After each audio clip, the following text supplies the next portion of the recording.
Rafael Bueno. Bom, presidente, eu quero agradecer o Cristiano, que foi secretário do município. E, Cristiano, eu quero te dizer que valores do Lar da Velhice foram liberados por tua causa.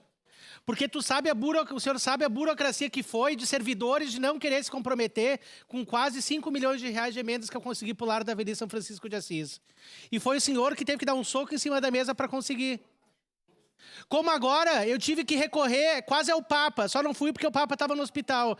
Mas graças ao Dornelles, que deu outro soco em cima da mesa, que botou o secretário de Segurança e todos os servidores para assinar o documento. Mas nós tivemos que pedir para o procurador do município, Expedito Abraão, que legal, guri, gente boa, para dar o aval. Porque ninguém queria assinar. Eles captaram 4,5 milhões de recursos, não é nem de emenda. É recursos do Fundo Municipal da Pessoa Idosa. E não queriam assinar.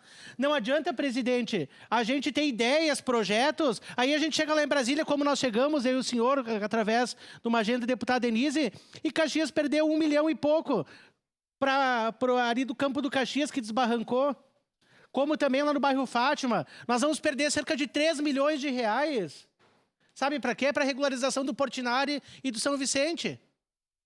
Como nós perdemos milhões e milhões de reais. Não adianta ter um escritório em Brasília, representado pelo Mauro Pereira, e buscando e batendo nos gabinetes dos ministérios, e não ter aqui na ponta servidores públicos eficientes e que percam projetos.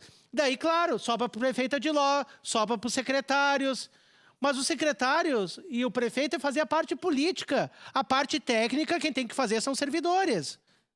Tá? Então é o seguinte, que se botem numa peneira, esses puxa-saco de político que daí ganham FG para ficar ali de FG, servidores públicos, tem que sair do seu lugar. E tem que botar gente eficiente. Sabe? Porque a gente vê que tem servidores que nunca trabalharam na vida na função, aquelas que passaram no concurso. Tem gente que está indo em estágio probatório há 20 anos. E aí são ali, ó, pelego de político. E aí não fazem a função devida, perdem dinheiro para a nossa cidade de Caxias do Sul. E eu não estou falando de merreca, eu estou falando de milhões e milhões. E isso a gente tem visto, presidente. Concluir, então eu faço vereador. Esse meu desabafo aqui, porque o senhor é prova, é testemunha disso. Caxias do Sul tem perdido recurso. O voto, senhor presidente. O vereador e ex-secretário Cristiano é prova disso também. Né? O Dornelles é prova disso também. Então eu faço esse desabafo, que não adianta a gente criar... Estou encerrando. Para concluir. Escritório de projetos, criar um escritório em Brasília, mas ali na ponta, servidores ficam melindrados em assinar um projeto. Então que bom que agora desse novo concurso vão fazer um interrogatório para ver se a pessoa presta ou não presta. Porque o serviço público também tem disso. As pessoas, às vezes, se eternizam em berço esplêndido. E quem paga o preço é o povo. Em declaração...